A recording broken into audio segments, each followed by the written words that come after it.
From the Home Slice News Center, this is the Daily Slice for Wednesday, January 17th, 2024. I'm D-Ray Knight. This is what's going on. The Senate State Affairs Committee is considering several election-related bills proposed by the Secretary of State. Senate Bill 17 impacts full-time travelers who are registered to vote in South Dakota. The bill clarifies the residency requirement needed to become a registered voter.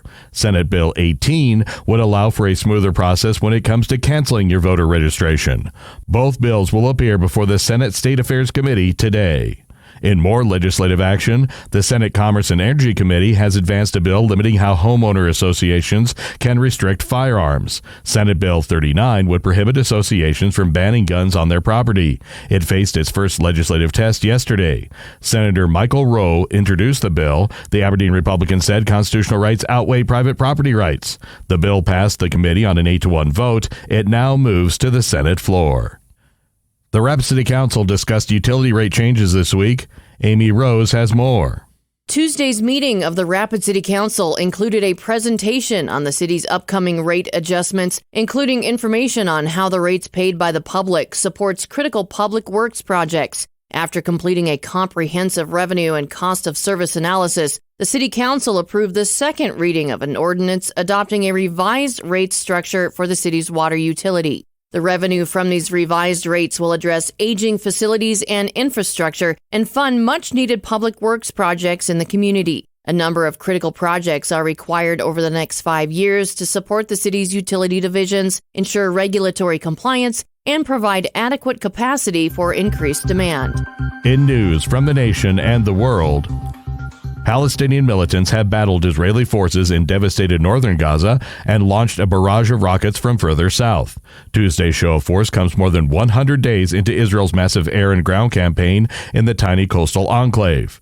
The north was the first target of Israel's offensive, and entire neighborhoods there have been pulverized. The fighting showed how far Israel is from achieving its goals of dismantling Hamas and returning scores of hostages captured in the October 7th attack that sparked the war. Meanwhile, France and Qatar say they brokered a deal between Israel and Hamas to deliver medicine to Israeli hostages in Gaza, as well as additional aid to Palestinians in the besieged territory.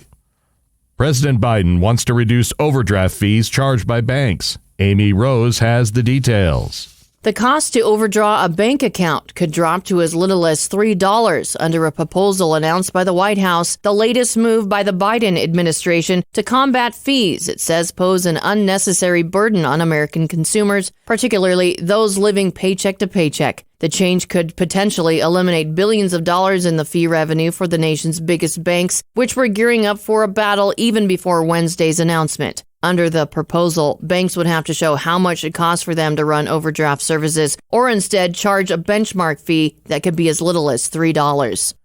Fresh off his election victory in the Iowa caucuses, Donald Trump said Tuesday that he wants another big win in New Hampshire.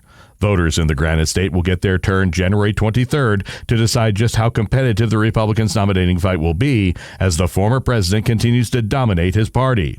Former UN Ambassador Nikki Haley and Florida Governor Ron DeSantis face mounting pressure to improve on their distant finishes in Iowa. Voters in New Hampshire pride themselves on their independent streak as longtime hosts of the nation's first Republican presidential primary. Trump is already campaigning as if he's in a general election rematch with Democrat President Joe Biden. Haley believes she can compete with Trump in New Hampshire. Your weather forecast from the Home Slice Weather Center. Cloudy with flurries possible in 24. Snow likely tonight with a low of 7. And that was your Daily Slice for Wednesday, January 17th, 2024. The Daily Slice is a production of Home Slice Media Group, hosted by D-Ray Knight with Amy Rose. Executive producer Mark Houston. Engineered by Chris Jaquess. I'm D-Ray Knight. Have a great day.